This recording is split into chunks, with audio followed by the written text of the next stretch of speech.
Bonsoir à toutes et à tous. Bienvenue à des visages que je ne connais pas encore. Alors, le thème qu'on va essayer de développer ce soir a été intitulé Zone d'effort, zone de confort, de difficile choix. Le point de départ, évidemment, de notre réflexion, il est toujours lié à la paracha, le texte qu'on va lire et qu'on vient de lire aussi dans la Torah, de voir qu'est-ce que nos textes ont à dire sur ces notions-là. Alors, le point de départ, c'est avant tout ce que nous avons lu la semaine dernière. La semaine dernière, nous avons lu l'histoire de Noach. Alors Noach, vous connaissez l'histoire de Noé, l'histoire du déluge, de tout ce qui va se passer. Et le texte nous dit que Noé a vécu dans un univers qui s'était perverti.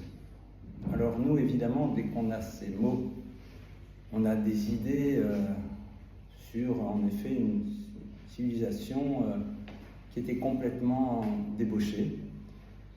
Et en effet, la Torah nous dit que la civilisation de Noach, c'est une civilisation qui a décidé que la finalité de l'individu, c'était lui-même. Et à partir du moment où la finalité de ma vie, c'est moi-même, donc évidemment, je me dois de vivre en permanence des expériences qui vont me nourrir, qui vont m'apporter, mais essentiellement dans le domaine de l'immédiateté.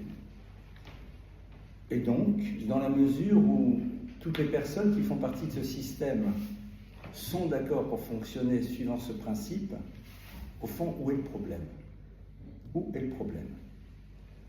On n'est pas d'ici dans une civilisation dans laquelle il y a nécessairement du meurtre ou des choses comme ça. La Torah nous dit qu'Ishrit kel basar et darko el haaretz, car toute chair s'était corrompue sur la terre. Et nos maîtres disent que même dans le monde animal, eh bien, il y a des modèles de fonctionnement du même principe. Alors pourquoi, comment, de quelle manière, c'est pas le sujet. Ce qui est sûr, c'est qu'on a donc quelqu'un qui vit dans une civilisation dans laquelle tout le monde est d'accord pour vivre l'expérience de l'instant présent. J'ai presque envie de dire que ce qui serait peut-être le maître mot de cette civilisation, c'est une forme de carpe diem permanent. Au fond, si tout le monde est content, si tout le monde est d'accord, si a priori je ne fais pas de mal à l'autre, où est le problème ? Et le texte va nous dire que lorsque Dieu s'adresse à Noé, il lui dit « Ketz kol basar ba lefanai » la fin de toute chair est arrivée devant moi, car ils se sont pervertis. Intéressant de voir cette terminologie, car nous, on aurait plus imaginé une parole moralisatrice, et surtout une parole dans laquelle Dieu serait dans une forme de condamnation au regard du fonctionnement qu'a l'individu. Or, ce n'est pas du tout ça qui est marqué. On n'est pas du tout ici dans une parole de « c'est pas bien, c'est honteux, ça se fait pas, c'est pas comme ça que je voyais l'histoire de l'humain ». Non, « Ketz kol basar », la fin de toute chair est arrivée devant moi. Et nos maîtres de dire qu'en effet, il y a ici comme une forme de conséquence inéluctable d'un univers qui veut fonctionner dans le ici et maintenant et qui quelque part nous renvoie à l'idée que le monde n'a pas été créé pour cela. On n'est pas ici dans un monde de sanctions. On est dans un monde dans lequel il y a une forme de conséquence qui est le fruit d'un modèle de fonctionnement qui ne correspond pas à la manière dont Dieu avait décidé de créer l'univers dans lequel nous sommes. Et c'est important parce que j'ai l'impression en tout cas que ce texte nous renvoie à ce que j'appellerais la première zone de confort de l'histoire, c'est-à-dire nous renvoie à une histoire dans laquelle, eh bien, on ne voit pas pourquoi on devrait changer, dans la mesure où nous ne sommes pas dans une transgression, dans la mesure où nous nous sentons toutes et tous bien, dans la mesure où il y a quelque chose qui est accepté par tout le monde. C'est intéressant de voir que la première zone de confort, telle que la Torah nous l'a décrit, c'est quelque chose qui est accepté par tout le monde et qui ne pose aucun problème, si ce n'est que cela va à l'encontre même du sens de la création.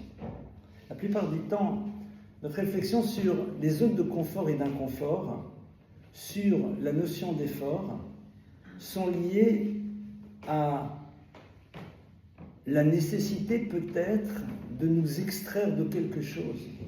Mais pourquoi je devrais quitter une zone de confort? Pourquoi? Alors la plupart du temps, on va te dire qu'il faut la quitter parce qu'on ne trouve pas à l'intérieur de celle-ci ce que l'on recherche. Parce que ce quotidien est agréable, mais au fond, il nous manque quelque chose. Mais il ne s'agit pas du tout de ça. Il s'agit d'un monde dans lequel on se sent bien. Un monde dans lequel, a priori, les choses vont. Et un univers dans lequel, a priori, les choses vont. Un univers dans lequel il n'y a pas de nécessité à sortir de sa zone de confort parce qu'il nous manque quelque chose, est un univers qui normalement aurait pu perdurer.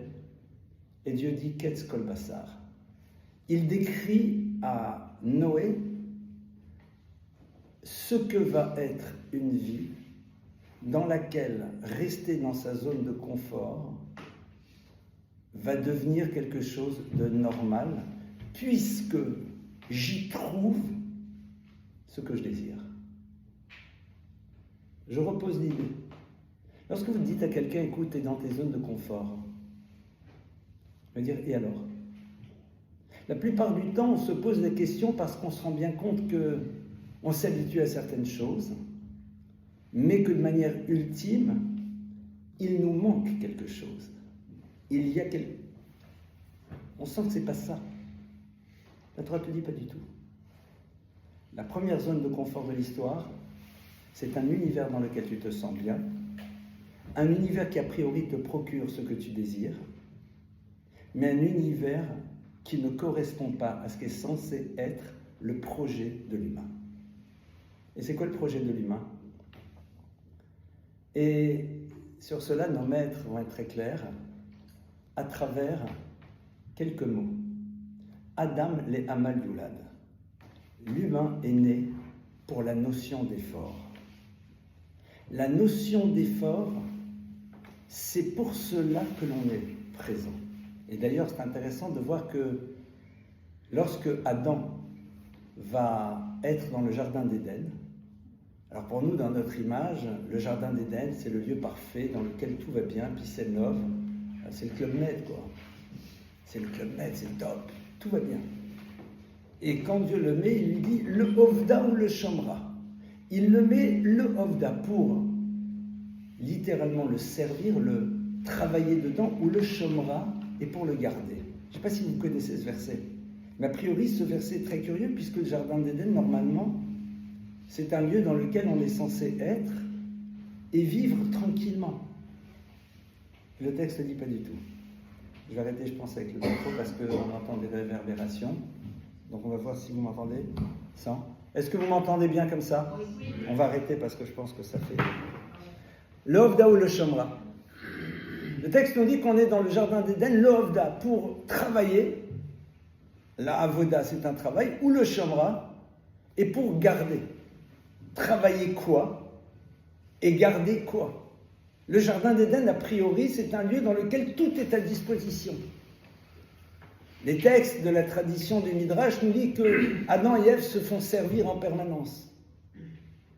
Alors c'est quoi cette notion de l'Ovda ou le Shomra?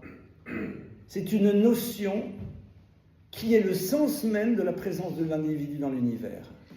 Le Ovda, c'est-à-dire pour faire un certain nombre d'actes qui vont me demander des efforts, aussi bien dans la dimension du faire, ou le Shomra, et pour préserver quelque chose à travers l'effort que je vais devoir mettre en place pour ne pas transgresser ce que Dieu attend de l'individu. Et nos maîtres de dire, c'est l'accomplissement de ce qu'on appelle les mitzvot, les commandements, et préserver l'individu de leur transgression. Mais on n'est pas ici encore dans une parole dans laquelle on vous a dit qu'il y a des commandements. On est ici en train de nous parler de l'histoire de l'individu qui vivrait dans un lieu que l'on appelle le Jardin d'Éden, c'est-à-dire un lieu dans lequel, a priori, tout va bien. A priori, tout va bien, je me sens bien, la vie va, et quelque part, c'est vers ça que je tends. J'ai réussi à mettre en place ce qu'il faut pour que ça fonctionne. J'ai eu la baguette magique qui m'a permis de vivre dans une configuration agréable, sympathique, famille, travail, tout va bien. Super. Dieu dit non. Tu as réussi à créer dans ta vie une forme de jardin d'Éden. C'est-à-dire que tu as réussi à mettre en place un environnement tranquille, de quiétude, de tranquillité, de sérénité, de bien-être. Je suis héritier, j'ai gagné beaucoup d'argent. Pourquoi ? Parce que c'est un moyen d'accéder à des cadres de confort. Donc, génial. Le texte dit, tu es dans le jardin d'Éden. Tu as créé ton propre jardin d'Éden. Tu as créé un monde duquel tout le monde rêve, vous savez, celui des magazines. Même si c'est un peu bas de gamme de le dire de cette manière. Le monde dans lequel, a priori, on dit « Ouais, c'est extraordinaire, cette vie dans laquelle je me lève, c'est tranquille, femme, enfant, je pars à la pêche, les vacances, la maison, le truc, le personnel de maison, c'est super. » Les loisirs, la détente, et rien de toxique, rien de négatif, hein, quelqu'un de moral, d'éthique, de bien comme il faut. Le texte dit, tu es dans le jardin d'Éden. Je vais te dire ce que tu vas devoir faire maintenant. Le Ovda ou le Shamra. Il va falloir agir alors que tu n'en vois pas la nécessité et tu vas devoir faire un effort pour ne pas transgresser un certain nombre de choses. Traduction. Si tu vois la finalité de ta vie comme étant une forme de jardin d'Éden dans lequel on vit dans la sérénité, t'es passé à côté de l'histoire. La vie, c'est tout sauf ça. Alors c'est vrai que c'est un peu déstabilisant dans un monde qui nous propose un futur fantasmé qui ressemblerait à ce jardin d'Éden dans lequel on s'installerait. La petite maison dans la prairie.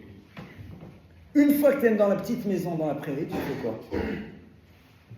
Et vous savez, c'est très intéressant parce que quand vous posez, et après on va rentrer dans d'autres textes évidemment, mais je fais juste une parenthèse, quand vous demandez à certaines personnes qu'est-ce que tu attends de la vie, qu'est-ce que tu veux ? Alors un juif répondra non, moi j'attends rien de la vie, je me pose la question de savoir qu'est-ce que la vie attend de moi. Mais la plupart du temps, vous entendrez des gens qui vous diront de manière très sympathique, moi ce que je voudrais, c'est une vie dans laquelle, d'abord on a besoin d'être en santé, en bonne santé, avoir de quoi vivre sereinement, confortablement, avoir un quotidien agréable, pouvoir m'occuper de loisirs et d'autres choses, etc. En tout cas, d'être dans une forme de bien-être. Je vous pose la question. Est-ce qu'il y a ici une personne qui me dirait le contraire ? Personne. Je connais personne qui va me dire, non, moi ce que je veux, c'est une vie un peu de galère, ne pas avoir beaucoup d'argent, être dans la difficulté dans mon couple, avoir une maison de laquelle je suis obligé de déménager régulièrement, etc., etc. Personne ne vous dirait une chose pareille. Donc on veut tous la même chose. En vérité, c'est pas ça la finalité. Ça, c'est le cadre. Mais une fois que tu as le cadre, c'est quoi la suite ? On ne fait des efforts que pour arriver à un cadre de calme et de sérénité. La Torah te dit non. Le cadre, il est là pour te proposer maintenant de créer quelque chose dans lequel l'effort va devoir être présent, parce que c'est là où se situe la finalité de l'individu.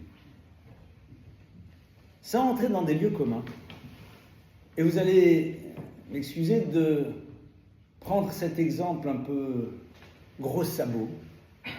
Moi, je me suis toujours interrogé sur comment se fait-il que c'est dans les environnements et dans les univers dont on rêve le plus que sont souvent tellement présents les déviances, les substances, les désirs de vivre un certain nombre d'expériences nouvelles. Puisque tu es dans le jardin d'Éden. Imaginez, là, on vit tous ici, là. Pas juste là, dans la totalité. C'est pas mal. C'est sympa. On est d'accord ? Demain, notre appartement, c'est là. Mais pas juste cette pièce. C'est sympa. T'as pas de problème de fin de mois. A priori, tu peux vivre tes loisirs. Qu'est-ce qui fait que tu as besoin d'aller vivre des nouvelles expériences? Qu'est-ce qui fait que tu as besoin d'aller vers un monde de substance? C'est parce que tout simplement, au plus profond de toi-même, tu te rends bien compte que tu n'es que dans un cadre. Ketz Kol Bassar, la fin de notre histoire, elle émerge lorsque justement, on est dans le jardin d'Éden. C'est à ce moment-là où on dit, au fond, ton histoire se termine. Ketz Kol Bassar. Et à partir de là, évidemment, il va falloir retrouver une histoire nouvelle dans laquelle cette notion d'effort va devoir être présente. Mais ce n'est pas si banal. Lorsque Noé se retrouve dans l'arche, on est bien d'accord que c'est une histoire miraculeuse. C'est complètement miraculeux. Ne serait-ce que la lecture du verset. Dieu dit, tu me ramènes le bestiaire de l'humanité sur une arche dans laquelle on vous donne des dimensions. 150 de long, sur 25 de large, sur 15 de hauteur. Vous savez tous calculer.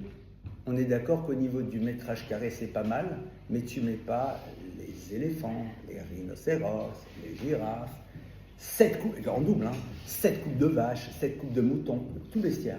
Tu peux pas. Alors, c'est une histoire de fou. En vérité, c'est miraculeux. Logiquement parlant, ils ne peuvent pas tout tenir. Et le texte nous dit que pendant toute l'année où Noé est dans l'arche, tu sais ce qu'il fait? Il les nourrit. Moi, je suis Noé, je dis à Dieu, écoute, Dieu, miracle pour miracle, vous ne pouvez pas faire un truc supplémentaire? Genre, tu leur fais un coup de Weight Watchers pendant un an. Je sais pas. Des petites pilules qui se... On est dans le miracle. Allons jusqu'au bout. Quoi, tu ne peux pas aller jusqu'au bout. Tu vas bien amener la manne dans le désert. Il va bien y avoir le puits de Myriam. Miracle pour miracle. Qu'est-ce que tu as besoin de me demander de les nourrir? Et le texte nous dit que Noach, il sort de l'arche, comme on dirait un peu légèrement, explosé. Il n'en peut plus. Parce que pendant une année complète, il est là. Il y a des réserves qui ont dû être accumulées sur le bateau. Et il nourrit, et je te nourris, et je gère, et le truc, et les déchets. Et on nous dit que même un jour, il arrive en retard pour nourrir le lion, et le lion va le mordre. Enfin, une histoire de fou. Mais pourquoi Dieu ne fait pas de miracle? Puisque de toute façon, l'histoire, elle est déjà miraculeuse. Parce qu'en vérité, la Teva, c'est-à-dire ce lieu dans lequel l'humanité, qui est la nôtre, va réémerger, c'est le lieu dans lequel on te dit, voilà ce que va être l'histoire de l'homme. L'histoire de l'homme, ça va être justement de savoir être dans un monde d'efforts de manière constante, alors que dans l'absolu, il aurait pu demander à ce qu'on le dispense. La question est de savoir pourquoi. Qu'est-ce que ça représente? Qu'est-ce que ça veut dire? Alors, pour mieux comprendre cette notion, on va aller explorer la paracha de la semaine. La paracha de la semaine nous rapporte l'histoire d'un homme qui s'appelle Abraham. Abraham, qui s'appelle d'abord Avram, est celui qui redécouvre l'idée qu'il y a un créateur à l'univers. Abraham est celui qui, au fond, s'interroge. Mais pourquoi tu t'interroges? Comment on dirait aujourd'hui légèrement, pourquoi tu te prends la tête? Tu es dans un monde, tu as une famille, il y a un système, le système fonctionne, c'est le système de l'idole. Pourquoi tu as besoin de te fatiguer à t'interroger sur le sens? Au fond, le monde de l'idole, c'est un monde très agréable. Parce qu'une idole, c'est quoi? C'est quand tu transformes un moyen en but. Donc en vérité, tu es dans un monde dans lequel, eh bien, ce qui est moyen devient finalité. Et Abraham, il est dérangé par ça.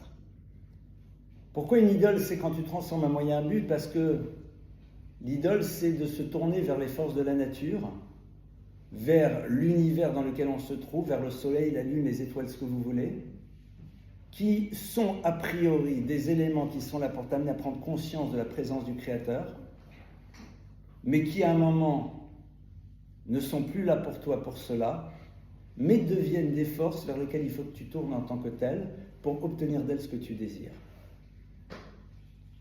le système est pas mal, ça tourne. Qu'est-ce qu'Abraham fait? Vous avez déjà posé la question, qu'est-ce qui s'est passé dans la tête? Alors si on a des psychanalystes dans la salle, ils vont dire, oui, c'est le meurtre du père, le truc, le machin. D'accord, mais vous savez ce qu'il va s'en prendre? On est d'accord à la jouer à la Lacan et à la Freud, mais mon frère, tu sais ce qui va se passer derrière? Il va se retrouver dans des situations extrêmement complexes. Pourquoi Abraham a-t-il cette démarche? Abraham a cette démarche parce que tout simplement, il n'a pas eu peur de poser une question. En hébreu, la sagesse se dit chokhma. Chokhma, c'est deux mots. Koachma, la force du pourquoi. Pourquoi la sagesse, c'est être capable de poser une question? Koachma, c'est la force du pourquoi.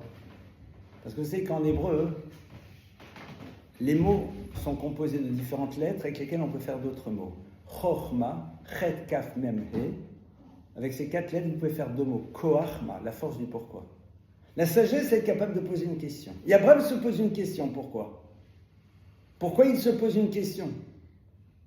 Parce que si je peux me poser une question, pourquoi je ne la pose pas? Mais le problème, c'est que poser une question, c'est très dangereux. Parce que poser une question, c'est s'exposer à une réponse.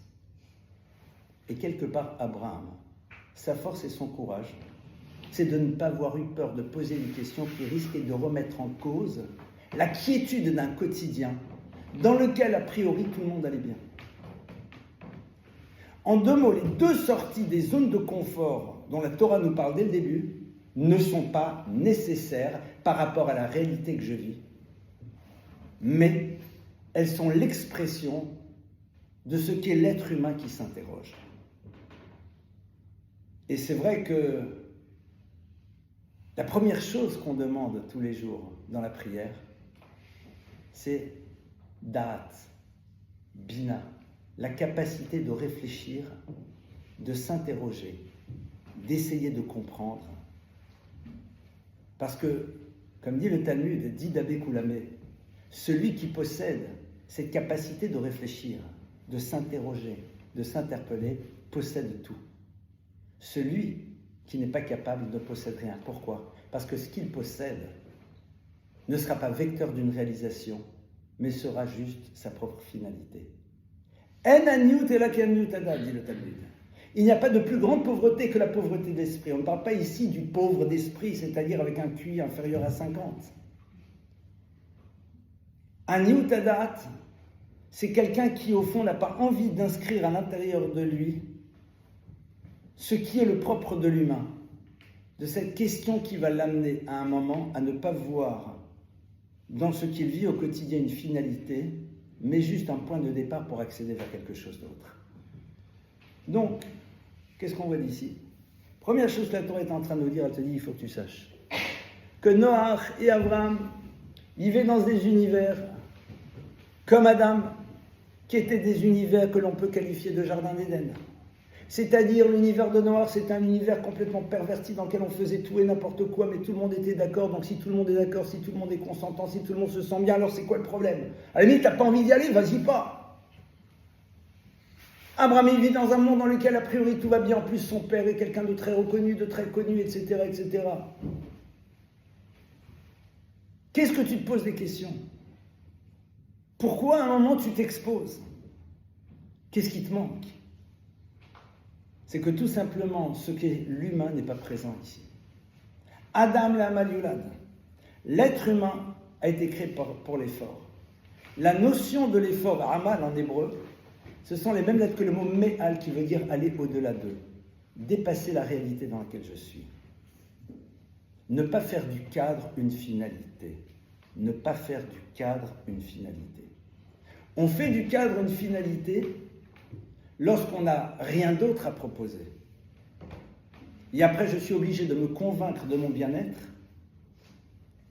parce que si je ne m'en convainc pas, au bout d'un moment, je ressens bien qu'il y a quelque chose d'essentiel qui n'est pas présent. Ça, c'est donc le propre de l'humain. D'où est-ce qu'on le sait? Vous savez que l'être humain s'appelle Adam, c'est une notion qu'on avait déjà vue ensemble. Le terme de Adam qui désigne l'humain, c'est un mot qui a une valeur numérique. La valeur numérique de Adam, c'est de 45. Aleph 1, Dalet 4, même 40. Chaque mot, chaque lettre, pardonnez-moi, en hébreu a une valeur numérique. Les 3 lettres qui constituent le mot Adam sont la valeur numérique de 45. 45 correspond à un autre mot. Même 40, He 5, et ça fait le mot Ma. Ma, c'est le terme qui désigne le questionnement. Le propre de l'humain, c'est d'être capable de se questionner. De questionner le monde, de s'interroger. Chochma, Koach, la force Ma, du pourquoi du questionnement. Du questionnement en tant que tel, non pas du questionnement par rapport à une réalité qui me pose problème. Non pas du questionnement pourquoi tu m'as fait ça, ou pourquoi j'ai pas ceci, ou pourquoi j'ai pas cela.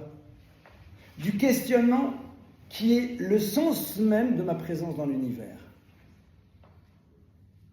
C'est vrai que dans un monde dans lequel on nous donne l'illusion que le bien-être viendra lorsque nos zones de confort seront installées dans un quotidien qui se conjugue au plus que parfait, on n'a pas trop envie de se poser cette question. Mais Adam, ces 3 lettres, avec ces 3 lettres, vous faites un autre mot. Et ce mot, c'est quoi? C'est meod, beaucoup.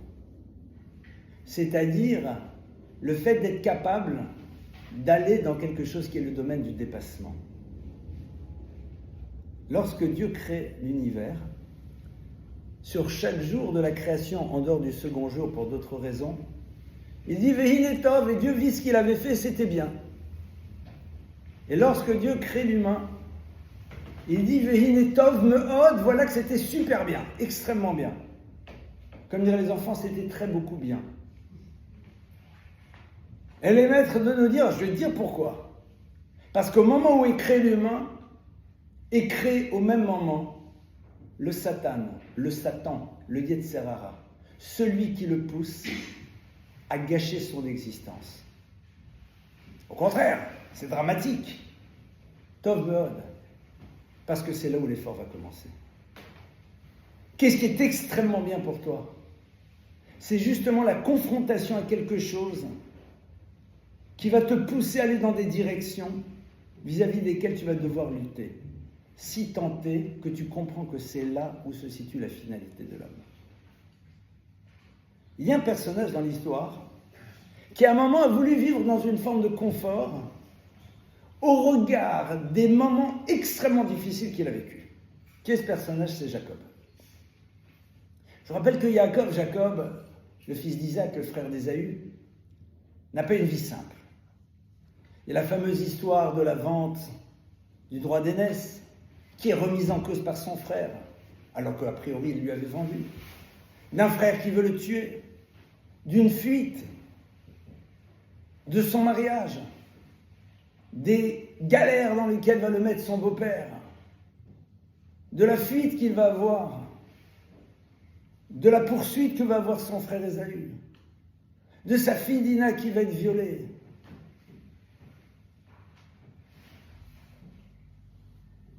de son fils Joseph. Enfin, c'est pas une vie simple qu'il va avoir Yaakov. Le texte on dit Vayeshev Yaakov be'eretz Mitzrayim, be'eretz Canaan.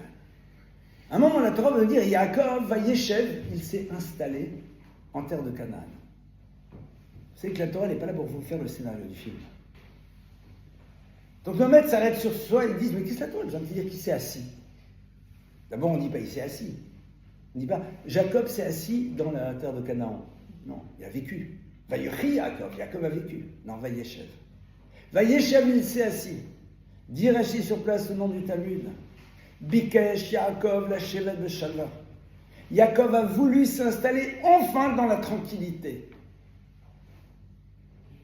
Kafat Salav Rouk Yosef. Immédiatement, l'histoire de Joseph qui va être vendu par ses frères lui saute à la figure. Le texte continue. Akadosh Baruch Hu amar Akadosh Baruch Hu lo dayan tzadikim. Dieu dit ça ne suffit pas pour les gens qui essayent d'être justes. Qu'après leur vie, ils soient en effet dans un moment de quiétude, mais ils veulent être installés dans un moment de quiétude dans ce monde-ci. C'est quoi cette histoire? Quoi, tu veux vivre une vie tranquille? C'est quoi ce projet? Attends, c'est pas que je me suis réveillé un beau matin, non. Yaakov, il a vécu des choses lourdes. C'est complexe. Il a voulu dire, voilà, c'est bon, marié, les enfants, Baruch Hashem, la Parnassa. Bikesh la chevet. Il a voulu s'asseoir. Quand tu es assis, tu ne bouges plus. Le mouvement s'arrête. Ça y est, nous sommes arrivés à la retraite. Canne à pêche, Netflix et croissant chaud le matin. Je l'entends. L'Odayan. Quoi, c'est ça la vie? Tu crois que c'est ça la vie? Immédiatement, l'histoire de Yosef lui saute à la figure. Alors on a le droit de ne pas être d'accord. C'est un choix. On a le droit de mettre de côté ce qui fait de nous un être humain. On a le droit. On a le droit de ne pas s'appeler Adam. On a le droit, en effet, de mettre de côté ce que veut dire être Adam. On a le droit. On a cette liberté. Mais cette liberté, à un moment, elle crée une société qui est la société idolâtre. Une société dans laquelle, pardonnez-moi, je transforme les moyens en but. Et quand tu transformes un moyen en but, alors au bout d'un moment, ça ne te nourrit plus.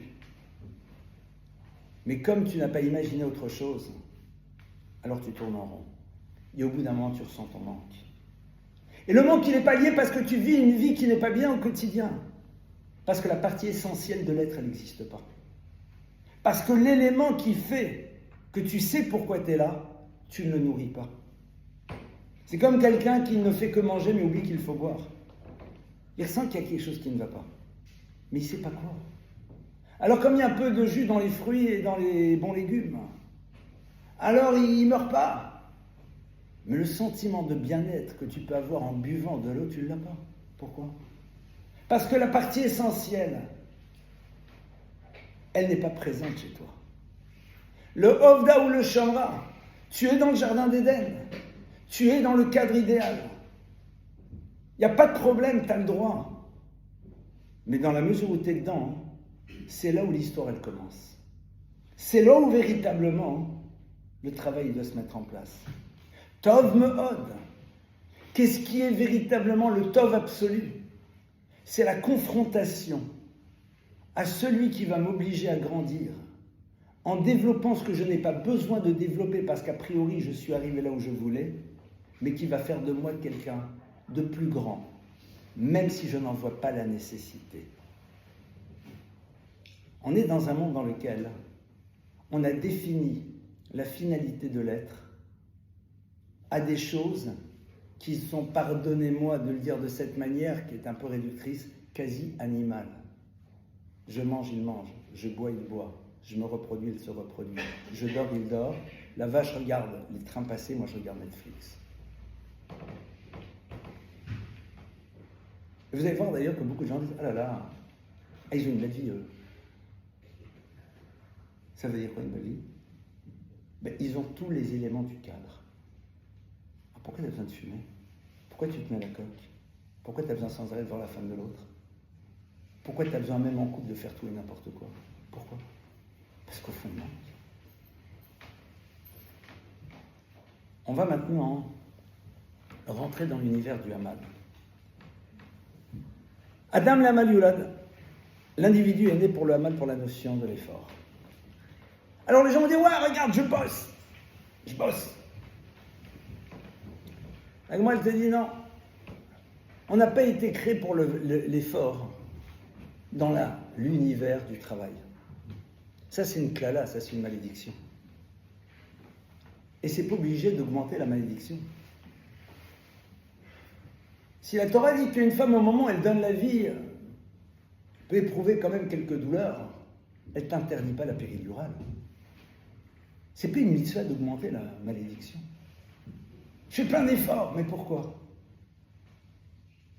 Pour quelque chose qui est au fond une malédiction, parce que dans l'absolu, l'effort ne devait pas être là.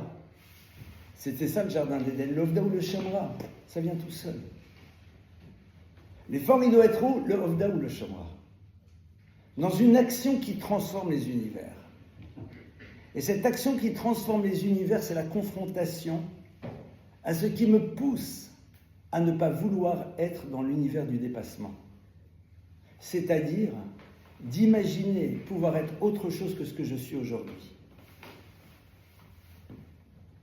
J'adore raconter cette histoire vraie qui n'a jamais eu lieu.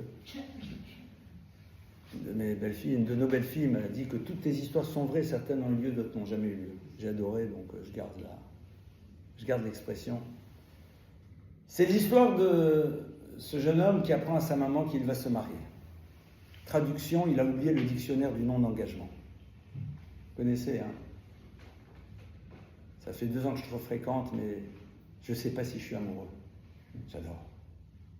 Je ne ressens pas quelque chose comme je voudrais, il n'y a pas le pchit. Je réalise que j'ai toujours mon ex en tête. Je veux être sûr. Vous connaissez, ça s'appelle le dictionnaire du non-engagement. Quand quelqu'un me dit je veux être sûr, je lui dis je suis désolé, tous ceux qui ont divorcé étaient sûrs d'être avec la bonne personne le jour du mariage. Donc même si tu es sûr, ça ne garantit rien. Bon. Donc déjà. Alors qu'est-ce qui se passe? Il lui annonce qu'il va se marier. La mère est très contente. La mère est très contente et elle lui dit, mon chéri, je suis tellement heureuse. Et sache que pour ton mariage, grâce à Dieu, il y a quelque chose dont tu n'as pas besoin de t'occuper maintenant. Alors il pense trouver laquelle? Ah non, celle-là, c'est sûr. Elle lui dit, t'as déjà ton costume? Je l'ai. Il regarde sa mère, il dit, comme il est bien éduqué, il dit rien. Il dit rien. Il respire, il dit, c'est gentil maman. Et la mère dit, d'ailleurs, je vais te le montrer. Alors là, il commence à être vraiment inquiet parce qu'il réalise qu'au fond, ça n'a pas l'air d'être une blague. Elle l'amène, elle ouvre une armoire, elle sort la housse, et là, il commence à être très inquiet. Elle ouvre la housse, et quand elle sort le costume, là, il éclate de rire, il ne peut pas s'empêcher. Elle vient de lui sortir son costume de bar mitzvah, gardé précieusement. Il dit, maman, depuis ma bar mitzvah, j'ai grandi, je ne peux plus le mettre. On est tous d'accord que le jour de notre mariage, on ne mettra pas le costume de la bar mitzvah. Le jour de son mariage, une jeune fille ne mettra pas la robe de sa bat mitzvah. Mais certaines personnes gardent le même costume spirituel toute leur vie. Le même costume spirituel. Parce que l'effort d'aller plus loin, dans la compréhension, dans la découverte, qui risque de m'amener à avoir un autre regard, une autre relation au monde et aux choses, il me fait peur. Je ne veux pas sortir de ces zones de confort, de m'inscrire même dans une dimension de religiosité qui me rassure, mais qui me permet de reproduire sans m'élever. Parce que ce soit le gefilte fish ou la daf, c'est facile à faire. Parce que les rituels, parfois presque magiques qu'on met en place, nous rassurent. Et quelque part, tout va bien, on l'a fait. Tivé. On a jeûné, on a fait, on a chanté, on a mangé la matzah, on a allumé les bougies. C'est très bien, hein, j'ai rien contre, je suis même pour. Mais, comme j'aime bien le dire, ça fait 30 ans que tu parles à ton verre de vin tous les vendredis soirs. Tu veux pas savoir ce que tu lui racontes? Parce que si tu sais ce que tu lui racontes, brusquement, tu ne le regarderas plus de la même manière. Et tu te diras, mais alors qu'est-ce que fait mon portable à table? Et est-ce que j'envisage à un moment de faire cet effort, de me dire que quand Dieu me demande de faire Shabbat, c'est pas pour lui, c'est qu'il y a quelque chose d'autre qui va se jouer dans ma vie. Ou je préfère rester avec ces images qui me rassurent, d'un rituel qui me connecte à mon histoire, et donc comme ça j'ai l'impression que je m'y inscris, mais quelque part le maillon n'est pas très fort, et je ne sais pas jusqu'à quand ça va pouvoir perdurer. C'est la réalité. Ah, vous allez dire c'est pas sympa, vous avez raison. La Mishnah dans Pirkei Avot, elle te dit Al kochacha tachai. C'est contre ta volonté que tu vis. Tu n'as demandé à personne de venir. Val kochacha tamet. Et c'est contre ta volonté qu'un jour tu partiras de ce monde, physiquement. Val kochacha tatini tanin vecheshbon. Et c'est contre ta volonté que tu devras un jour rendre des comptes et savoir mon place que tu as fait dans mais de ta vie. D'une vie dans laquelle Dieu te dira qu'est-ce que tu as fait de la vie que je t'ai confiée. C'est vrai. Alors la question, elle est de savoir, est-ce que j'accepte la réalité qui est la mienne et j'en fais quelque chose?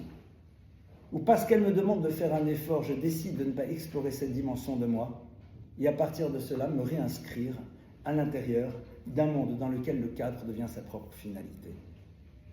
Dans lequel j'inscrirai le fait religieux comme étant l'illusion d'une spiritualité, mais qui quelque part ne me transforme pas en tant qu'être.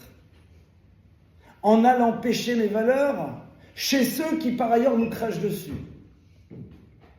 et nous méprisent.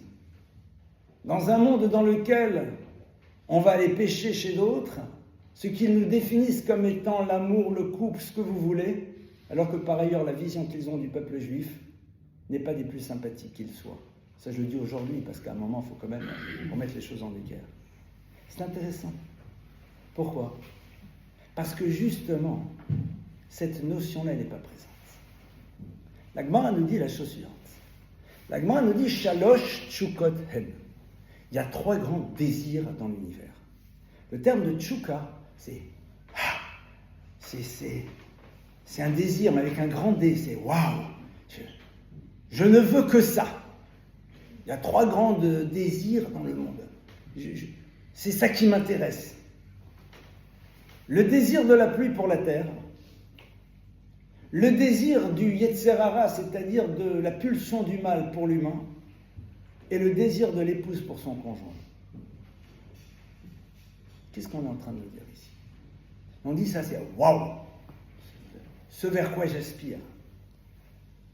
La terre, c'est un monde des possibles. Mais un monde des possibles non visible. Parce qu'en effet, tout ce qui va pouvoir germer y est enfoui. Mais, entre guillemets, la pluie sait que la terre peut produire quelque chose d'incroyable. Et elle n'a qu'un désir, c'est de pénétrer la terre pour permettre à celle-ci de faire émerger et à travers cela remplir, elle, sa mission. Au moment où la pluie pénètre la terre, on a l'impression qu'elle disparaît, mais c'est là où elle fait tout exister. Le Yetzer Hara, il est là. Et il n'a qu'une envie, c'est de nous aider à nous révéler réellement à nous-mêmes, de nous amener à découvrir qui on est véritablement, les forces et les capacités qui sont les nôtres. Cette possibilité que l'on a de ne pas être dirigé par nos pulsions, par nos désirs, par l'instant présent. Parce que si cette possibilité existe, c'est que nécessairement elle doit s'exprimer. De nous pousser à savoir utiliser le mieux possible nos potentiels pour créer quelque chose. Et au moment où il nous y confronte et qu'on arrive à le faire quelque part, il disparaît. Mais en disparaissant, il remplit sa mission. De l'épouse pour le mari, c'est la même chose. Parce que tout simplement, une femme sait très bien que sa finalité à elle, c'est de bouleverser celui qui est en face d'elle pour pouvoir exprimer réellement tout ce qu'il peut être et ne pas se satisfaire de l'instant présent. Tu as l'impression qu'elle disparaît, c'est là où elle fait tout exister. Parce que c'est là où véritablement l'univers arrive à sa finalité. Ce qui est très intéressant, c'est quoi ? C'est que la pluie va à un moment remonter et le cycle recommence. Ce n'est pas une disparition, c'est l'illusion d'une disparition. Parce que tout simplement, on a l'impression que l'autre, en se faisant moins exister, n'existe plus, alors que c'est paradoxalement là où il fait tout exister et il réémerge. Le Yetzer Hara aussi, on dit qu'à la fin de l'histoire, il réémerge. Et il est, même si on parle ici d'une force et d'une énergie, heureux. Parce que justement, il a révélé. Et en révélant, il a atteint sa finalité. La Gemara nous dit que la grandeur d'une femme, c'est d'être capable d'attendre son mari qui revient de la maison d'études et de pousser les enfants à y aller. Parce qu'au moment où on a l'impression qu'elle se met de côté, c'est là où elle fait exister quelque chose et c'est là où elle existera pleinement. C'est la femme de Rabbi Akiba qui lui donne la possibilité d'aller à l'étude, d'aller vers ce qui lui permet en tant qu'homme de pouvoir faire émerger tout. Mais quand Rabbi Akiba revient, entouré de ses élèves, et qu'elle arrive à sa rencontre, Rabbi Akiba dit à ses élèves, Sheli v'shelachem shelahu, ma Torah votre Torah c'est elle. Sans elle, il n'y a rien. Rien. Rien. C'est incroyable. Cette notion de tchouka, c'est le désir de faire émerger quelque chose de non visible, mais qui est au fond la finalité. Si la terre ne donne pas ses produits, l'univers ne peut subsister. Si le Yetzer Hara ne se confronte pas à l'homme, quelque part, il ne fera pas émerger tout ce qu'il peut être. Si la femme ne bouleverse pas celui qui est en face d'elle, en l'obligeant quelque part, de par son exigence liée ne serait-ce qu'à sa présence, à aller puiser dans toutes ses ressources pour devenir ce qu'il peut être et ne pas se satisfaire de ce qu'il est, alors à ce moment-là, le monde ne fonctionne plus. C'est ça, au fond, cette capacité d'être dans le monde du Hamal, d'être dans le monde de l'effort. Alors on va revenir. On va revenir donc sur cette paracha dans laquelle on a Abraham. Abraham, vous savez, il sort de sa zone de confort. C'est-à-dire, il est là, il n'a pas peur de se poser une question, de se laisser bouleverser par une question qui va l'amener à tirer des conclusions. Et c'est pas pour rien d'ailleurs de constater que les gens qui veulent rester immobiles ont des questions, mais ne les posent jamais. Parce que leurs questions ne sont pas des questions, ce sont des prétextes. Vous avez des gens dans la vie, vous allez rencontrer, ouais, moi je suis pas d'accord, j'ai plein de questions, c'est pas normal, c'est pas juste. Il vas-y, pose la question. Ouais, non, de toute façon, j'ai déjà posé, les rabbins ne connaissent pas. Donc t'as pas une question, t'as un prétexte. C'est génial. Parce que poser une question, c'est s'exposer une réponse, et si je te propose une réponse, tu fais quoi maintenant? C'est comme dans un couple. Quand t'as pas envie de bouger, t'as plein de questions sur le comportement de l'autre, mais tu n'en parles jamais. Pourquoi? Parce que si on le règle, tu t'imagines, je vais être obligé de bouger. Je ne parle pas de ceux qui, dans la dimension bas de gamme, ne cherchent pas à régler les problèmes pour justifier leurs inconduites au quotidien. Classique. Non, mais vous savez, ma femme, avec tout, alors qu'est-ce que vous voulez? Je dis, mais tu en as parlé. Ah, ça sert à rien, je ne comprends pas. Ah, viens, on va. D'accord. Elle est bête. Hein. Ouais, elle est bête. Bah, je te rappelle qu'ils se ressemblent, ça semble. Alors là, il est plus embêté, le gars. Non, c'est pas ça que je veux dire. Mais tu penses qu'elle n'arrive pas à t'entendre? Chiche, on va voir quelqu'un ensemble qui peut-être va réussir à lui faire entendre ce que tu as envie de lui dire. Ça sert à rien, j'ai déjà essayé. Tu cherches un prétexte pour rester dans ta zone de confort. Qui est ton désir de l'instant présent et de l'illusion d'exister parce que quelqu'un te regarde. C'est ton choix. Et c'est intéressant parce que Abraham, donc, il sort de ça. Abraham, il sort. Et Abraham, à un moment, va se retrouver face à qui? Face à un roi qui s'appelle Nimrod. Nimrod lui dit, oh, on se détend. C'est quoi ton problème, Nimrod? C'est quoi ton problème? T'as un bonhomme qui s'appelle Abraham, qui a décidé de se faire un trip, et qui essaye de dire aux gens, vous savez, la vie, elle a du sens. Mais c'est tout le système qui va exploser. Mais le juif, il pose un problème. Il ne se satisfait pas. Alors comme malheureusement, il oublie que ce qui peut le satisfaire, c'est de donner du sens, alors, comme on dit dans la chanson, « Ve'odioter tov ». J'ai la Mercedes, il me faut la Maybach. Je ne sais pas si ça se prononce comme ça. Encore un autre truc, encore une autre maison, encore d'autres vacances. Il veut plus. Mais tu sais très bien qu'en réalité, tu vas faire que tourner dans le système. Ah, il y a un 7 étoiles à Dubaï. Je ne l'ai pas fait. Moi, j'ai toujours rêvé d'aller dans ce 7 étoiles. Je me demande qu'est-ce qu'on peut me donner de plus que dans un 5 étoiles. Peut-être me donner à manger. J'ai même plus besoin de prendre la cuillère. Oh! J'y étais!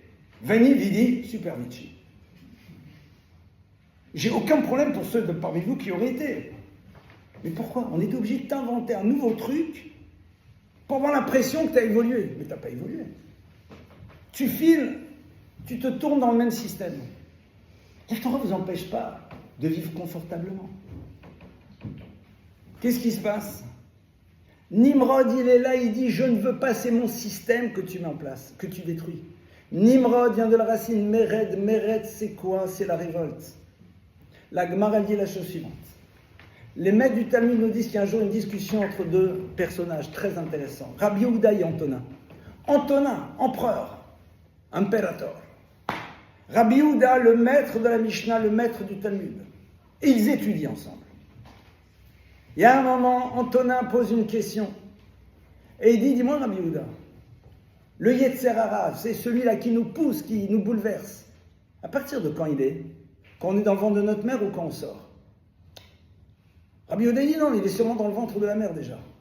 Antonin il dit je suis pas d'accord. Chez Imkan Boed Bemeimoviot, c'est parce que si c'était ça, il donne un coup de pied dans le ventre de la mer et il sort. C'est quoi cette histoire? Dit Ravol Ben la chose suivante. Il dit parce que tout simplement le Yetzer Hara c'est quoi? C'est le Koach Hamrida, c'est la force de révolte. Je veux pas de limite, je veux pas de cadre, je veux pas d'exigence. Ce qui m'apporte c'est ce que je désire. Symboliquement parlant, le ventre de la mer c'est une limite. Ah mais si tu sors, tu meurs, c'est pas grave. Parce qu'en vérité, tu as l'impression de vivre alors que tu es déjà mort en vivant. Même sans aller au festival d'Avoriaz d'ailleurs. Qu'est-ce qui se passe ici? Nimrod, il dit, mais c'est quoi ce monde que tu veux me créer? Mais c'est quoi cet univers? Mais c'est quoi cette idée du questionnement? C'est quoi cette réflexion sur le sens? Ça se passe bien! Prends pas la tête! Donc qu'est-ce qu'on fait avec Abraham? On le brûle. Abraham ne sera pas brûlé. C'est intéressant, mais laisse-le tranquille. Mais tu t'imagines un petit peu? Pourquoi les gens parfois ils ont très peur d'un cours de Torah? Pour une raison très simple. C'est que tu risques de réfléchir. C'est que tu risques à un moment de sortir tout en restant dans le même système et ne plus lui donner la même valeur. C'est toujours, tout va bien et que Dieu vous donne et il nous donne une bonne parnassa, une bonne santé, des grands appartements et des belles vacances. Mazal Tov, on est tous pour des grands bons cadres. Mais il est là, pourquoi il ne se satisfait pas de ce qu'il a? Qu'est-ce que tu as besoin de commencer avec tes téphilines et ta cache-route et ton truc et ton machin qui se prend la tête? Parce que justement, je me pose la question, qu'est-ce que je fais de tout ça? Le pourquoi, le lema, pour quelle chose? Parce que je suis un Adam. Et le plus grand cadeau qu'on puisse faire à quelqu'un, c'est la liberté du questionnement. Qui va l'amener à sortir de zone de confort, mais en lui faisant rentrer l'univers de l'effort, va l'amener à découvrir sa réalité et va le nourrir réellement. C'est ça où il va se sentir bien. C'est les gens, hein, l'Aïshiva, j'ai eu le bonheur d'apprendre à l'Aïshiva. Les gens, vous allez à l'Aïshiva, ils vous prennent pour des fous. T'as pas de diplôme. Quand vous quittez l'Aïshiva, toutes les femmes aimeraient se marier avec quelqu'un qui a fait l'Aïshiva. Vous savez pourquoi? Parce qu'à l'Aïshiva, tu apprends un truc. C'est que la nourriture, c'est un truc qu'une fois que tu l'as mangé, tu n'as plus faim. Donc tout ce qu'on te donnera dans ta vie, tu seras content. L'Aïshiva, c'est ça la nourriture. Tu dors à 4 dans une chambre qui est normalement pour une personne. T'étudies du matin à 8h jusqu'au soir 11h, voire minuit, 1h. Ça paye? Non. T'as un diplôme? Non. Et tu veux des gens qui fait. Donc soit ils sont tous dingues, soit il se passe quelque chose. Parce que tout simplement cet effort de la découverte, de la compréhension, c'est ça qui te nourrit. C'est ça au fond qui t'apporte. C'est ça qui fait que tu te sens bien. Tu te retrouves avec toi-même. Parce que ta vie, elle rentre en résonance avec ce qu'elle peut être. Quand Nimrod voit arriver Abraham, il faut faire disparaître, mais laisse-le tranquille. Non. Abraham ne fait pas campagne contre Nimrod. Vis ta vie, mon frère. Mais moi, je suis en train d'être dans un monde dans lequel les gens ils regardent et disent attends. Alors, s'il y a eu des psys à l'époque, j'ai pas de problème avec les psys, hein. Mon épouse est dans cet univers, donc tout va bien. C'est quoi le trauma qui fait qu'il a besoin à un moment de s'extraire? C'est quoi le trauma? Non, pas de trauma. C'est le rapport au père, c'est le truc, il veut gagner plus d'argent, non. Que se passe-t-il? Je me suis questionné. Je me suis posé des questions. Pourquoi il se pose des questions? Alors qu'il n'a pas besoin de s'en poser. Vous avez remarqué comment, quand quelqu'un va vers un univers plus spirituel, on a besoin de trouver des explications de texte. Ça te rassure. Non, en vérité, je t'explique. Il a appris que son arrière-arrière-grand-mère, et donc je pense que ça l'a traumatisé, et comme on lui a dit qu'elle était religieuse, alors peut-être qu'il veut se connecter. Ah, tout va bien. J'adore les gens qui ont besoin de trouver plein d'explications de texte quand quelqu'un a une démarche spirituelle, quand il veut s'arracher à quelque chose dans lequel il vit toujours, mais dans lequel il ne fait plus l'essentiel. Mais pourquoi? Parce que c'est inquiétant. C'est inquiétant. Nimrod dit quelque chose comme ça doit disparaître. Ça doit disparaître. On supprime. Ça marche pas. Ça marche pas. Il veut l'amener dans dans la fournaise, et il y a un midrash de fou ici. Le midrash dit qu'à ce moment-là, Dieu ne s'est pas encore révélé à Abraham. Abraham est convaincu que la vie elle a du sens, qu'il y a un créateur, qu'il y a une unité, qu'il y a un projet, qu'il y a un objectif. Mais Dieu ne s'est pas révélé à lui. Et on lui dit maintenant tu vas dans la fournaise. Abraham dit, au moment où il rentre dans la fournaise, V'chen balabaït labira serait à dire qu'il n'y a pas de propriétaire au monde. Parce que si le but de l'histoire c'est de révéler à l'univers la présence du Créateur, et qu'a priori c'est ce que je suis en train d'essayer de faire, alors je dois rester là. La question elle est forte. Logiquement parlant, Dieu devrait intervenir. Donc peut-être que je suis à côté de l'histoire. Alors n'y va pas. Et Abraham rentre.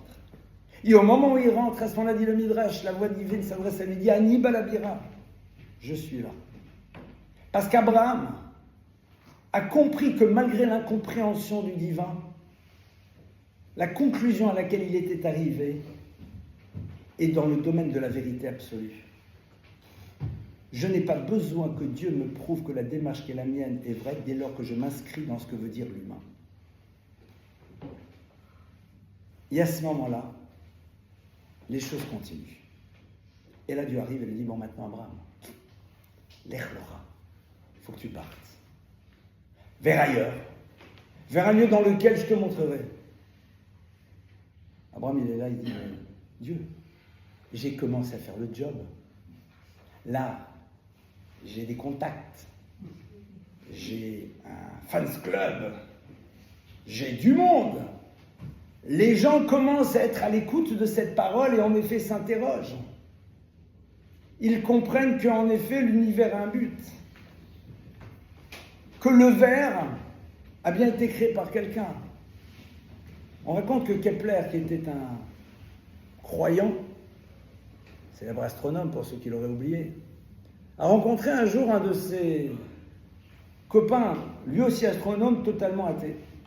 Et Kepler a sur sa table de travail une reproduction du mouvement des planètes. Et le copain voit ça, il dit « Waouh, quel bel objet.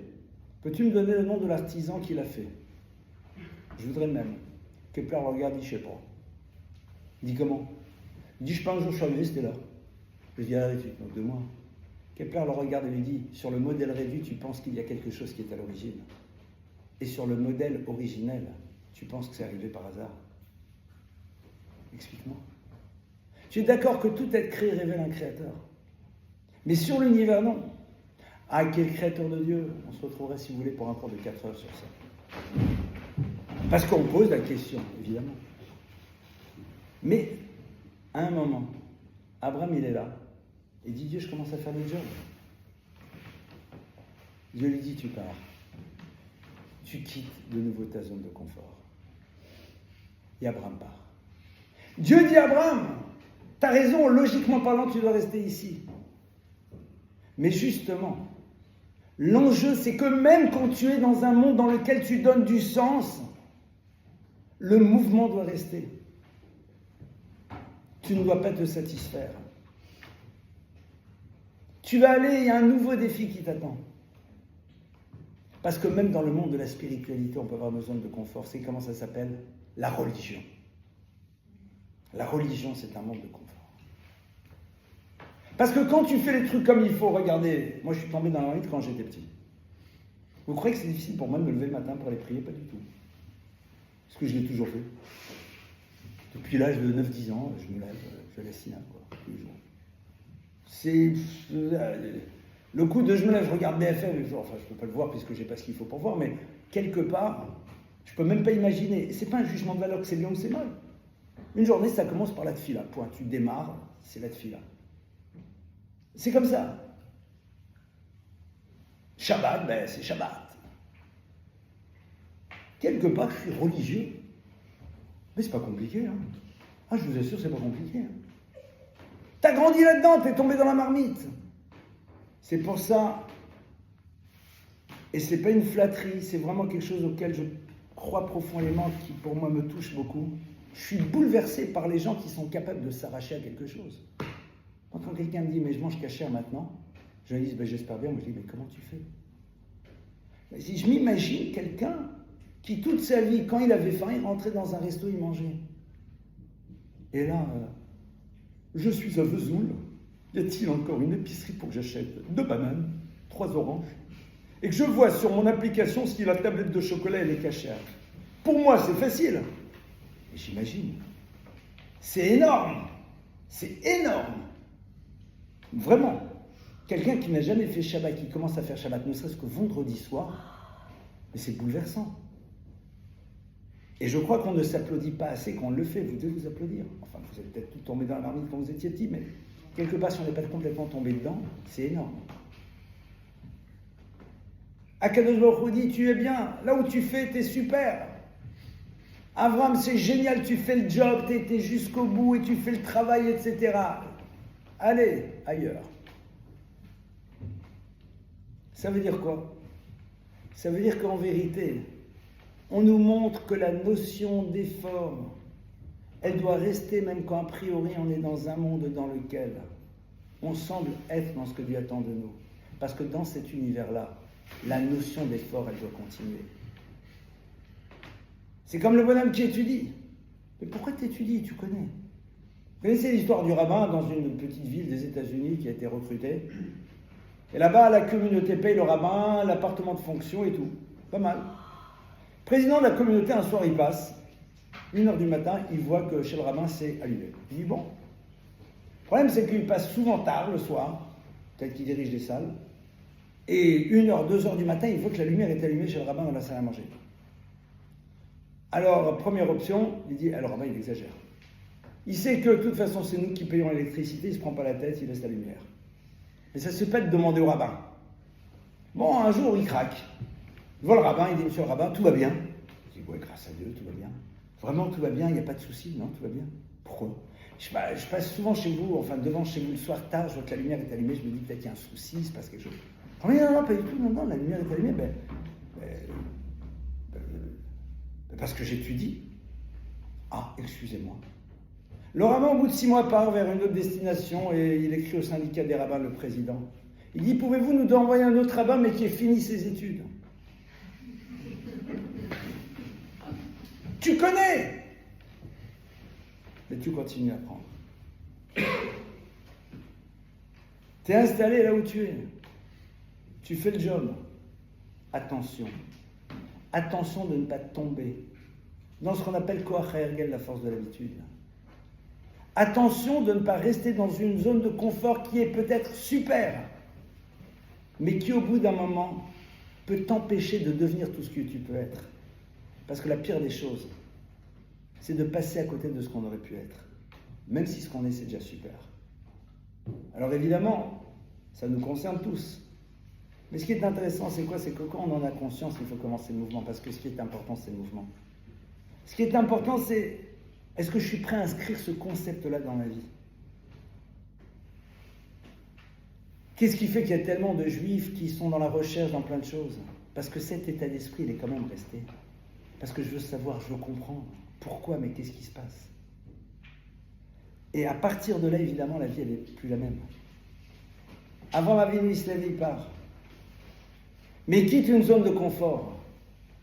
Mais c'est là où il va qu'il va créer l'histoire du peuple juif. Il n'était que dans le prélude. Mais le final de la symphonie, il va se passer ailleurs. Alors évidemment, c'est la raison pour laquelle on a besoin d'avoir des maîtres. Parce qu'un maître, c'est quelqu'un qui de temps à autre t'interpelle pour que tu ne restes pas sans arrêt dans tes zones de confort dans lesquelles on a tous envie de rester.